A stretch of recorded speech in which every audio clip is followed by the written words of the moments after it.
I am Ganieva Emine. My parents lived in Bakhchisarai. My brother, sisters were there when the expulsion took place. Not expulsion, dispossession of kulaks. He left and came to Eisenbai. He bought 2 rooms and lived there, and then moved to Solar. In Solar, my brother was taken for the army.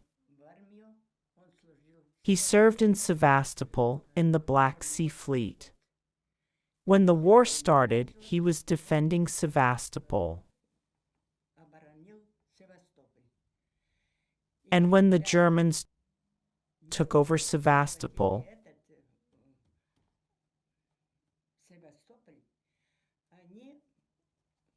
they went into the tunnel. They were in the tunnel more than 300 days. The whole division.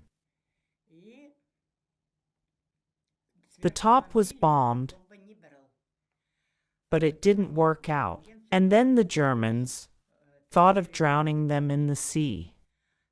Stalin heard about it and said, "Give up." They gave up. There were a lot of them. Not 10 or 20 people, but the whole division of soldiers was there.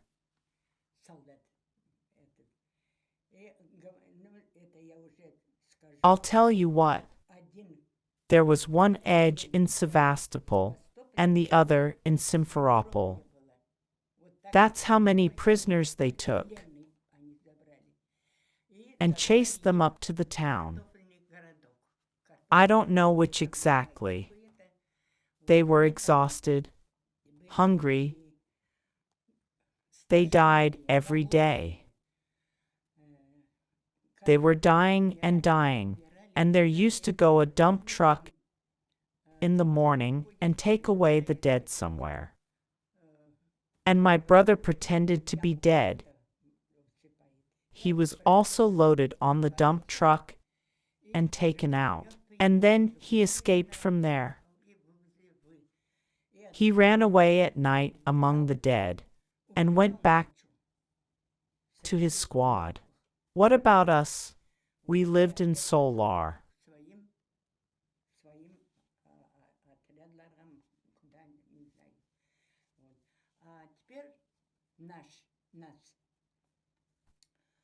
There, in Solar, when the war began, the Germans were there during the day and the guerrillas at night.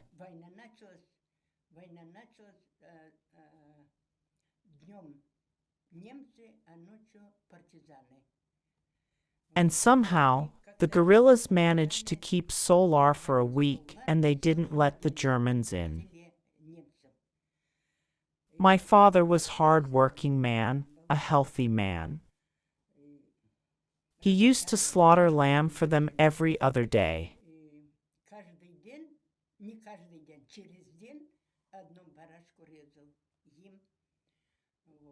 And my mother cooked for them, for the guerrillas. When it was time to go, one of the guerrillas with the orders, maybe a commander, he wanted to give my dad money, I don't know.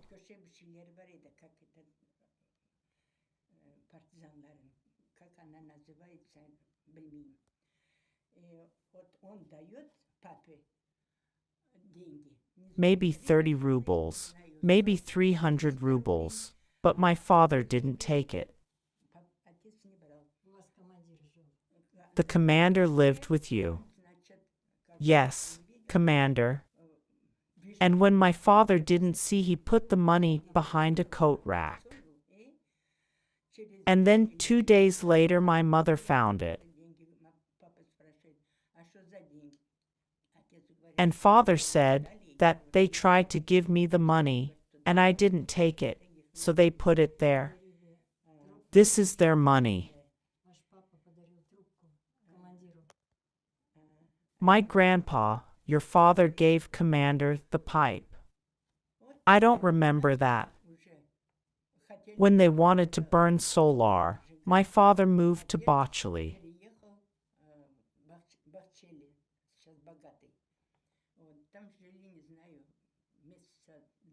There we lived 2, 3, or 4 months, and one night, there was a knock on the door. Dad asked, "Who's there?" There was Fedya Yablonsky.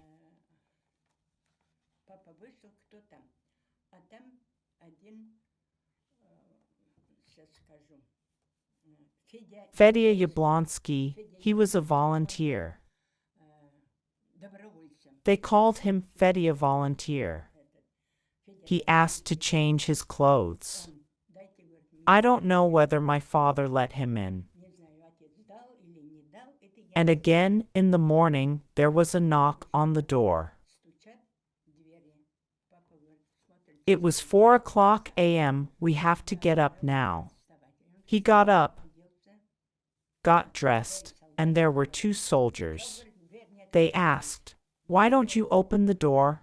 With a threat, "Are you hiding the guns?" "What gun?" "Look for a gun. If you find one, kill me, shoot me."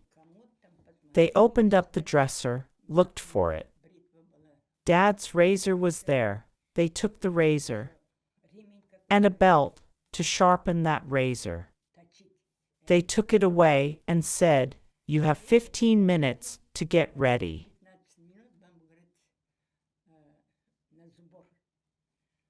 And my father said, "How's that?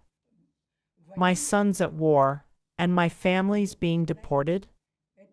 This one said, "None of our business. Stalin's order. Stalin deports all the Tatars." Father said, "I'll go find the commander, I'll tell him." And he went. And the commander said, "This is Stalin's order. We have no right to cancel. All Tatars are being expelled." He said, "I'll give you the car. Load what you can, except for the furniture. All you can do is load it up." And my father, of course, loaded as much as he could in the car. Then the car was unloaded in the tobacco shed, and wagon car was here at 12 o'clock, 6 families in one wagon. My dad already gave it away. There were other cars there. And then we set off. There's a house left, there's a cow left, and it's just that night. The cow was calving, and the cow was left there. 26 beehives, boxes were left. 8 baskets of beehive left. All the furniture, vegetables left.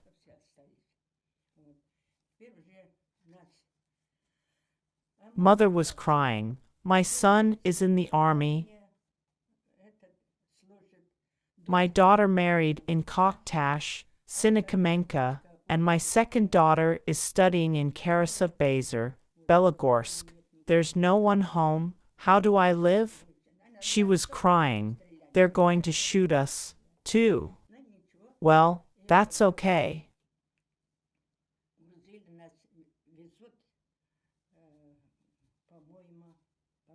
When we were already loaded,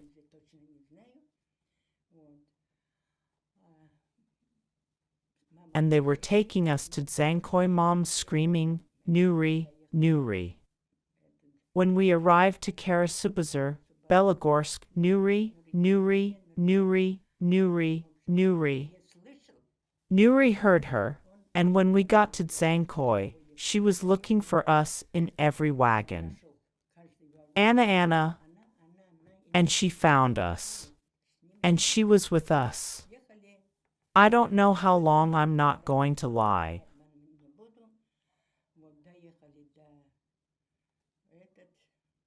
We got to Volgovsky region, to Molotov, and there we were loaded on a barge. Lake, the river.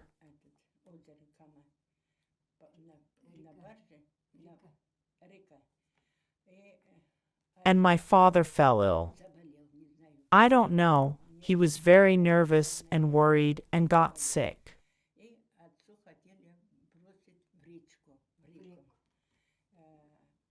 And my father was about to be thrown into the river, and we started crying, "He's not dead, why, Commander?" My father raised his head and said, "I've got Tsar Nikolai's fat on my heart, I'm not going to die. I still have a family, I still have to take care of them." We got to Gain, and there's a village called Shertan. They brought us to Shertan, unloaded us in the barracks, and in the barracks there's so many.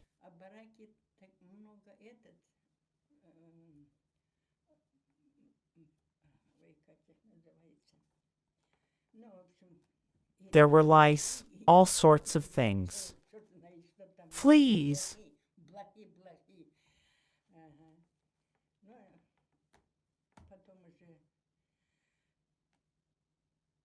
The commandant liked my father. He came and said, "Medzit, what can you do? Can you work as a blacksmith?"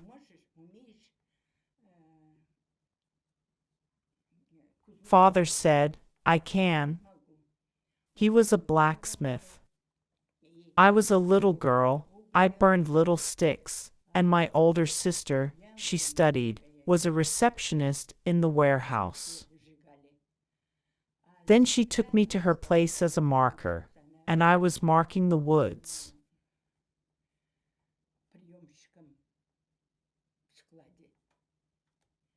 Then I was working as an express. There weren't any phones at the time, and the summary had to be carried.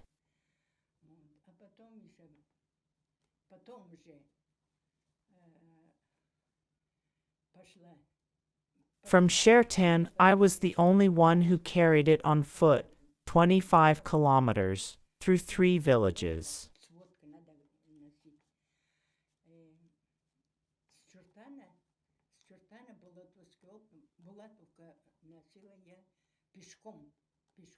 I used to carry it 25 kilometers, and then I found out a shortcut in the woods. Only in the woods 15 kilometers. I used to go back and forth. Then they gave me the cards, and every 15 days they gave us dependent cards, work cards, and worker's salary. I carried them all in a bag.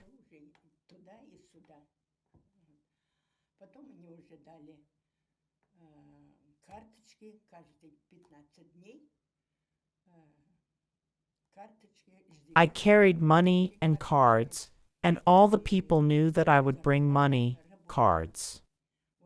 A lot of people were waiting for me, and no one had ever robbed me.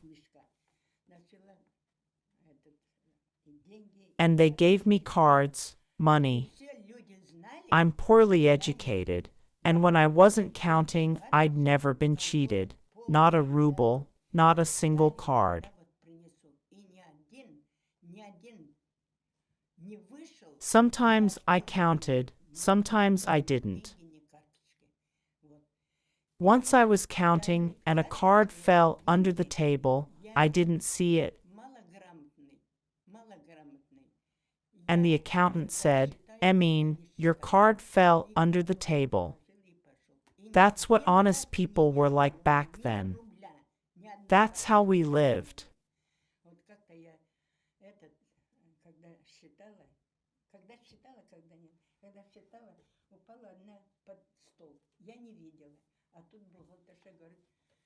Эмине говорит, у тебя карточка под стол упала. Вот какие честные люди были. Вот так и жили.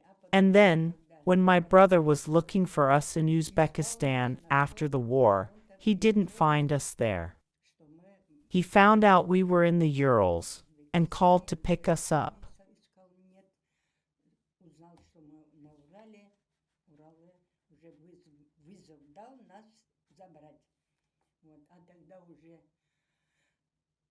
Mother had died. She was 55 years old in 1947, and father died at the age of 70. He heard the call, but mom didn't hear it. Mom cried, she used to say, if only I knew he was alive. But she never found out he was alive, but Dad knew he was alive. One day he sent me and my older sister a parcel, and I went 25, 30, 50 kilometers for the parcel. I was 17 years old then. I walked 50 kilometers.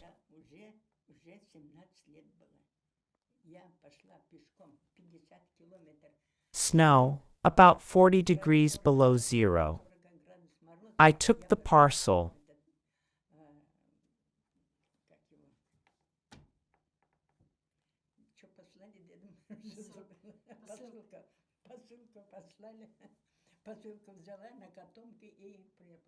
It weighed 8 kilograms.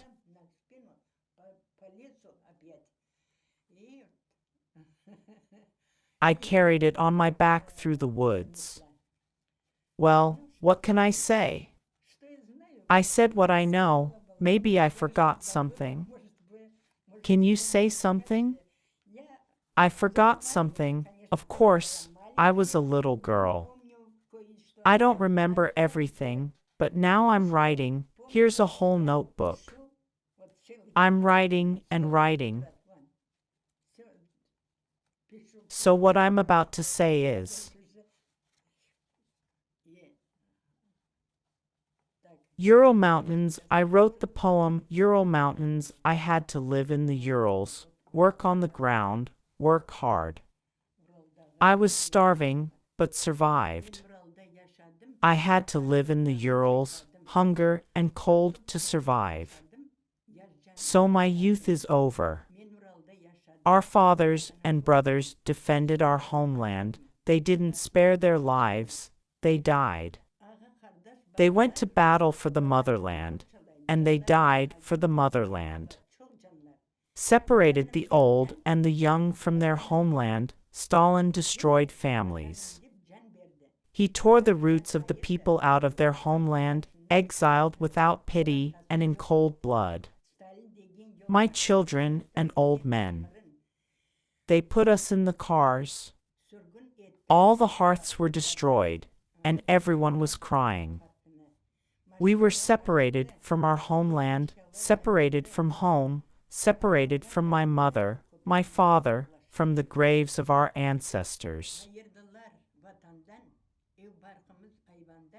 We suffered, we've lost thousands of lives. It's been days and years, the tears of the Crimean Tatars have not dried up. They hurried to declare, write in the papers, and without shame they were saying, there is no such nation on this earth. But those speakers are not alive anymore, but the nation is alive. Thank you, Gorbachev, the people are not forgotten. He said, there are such nation, and there is a history of the Crimean Khanate.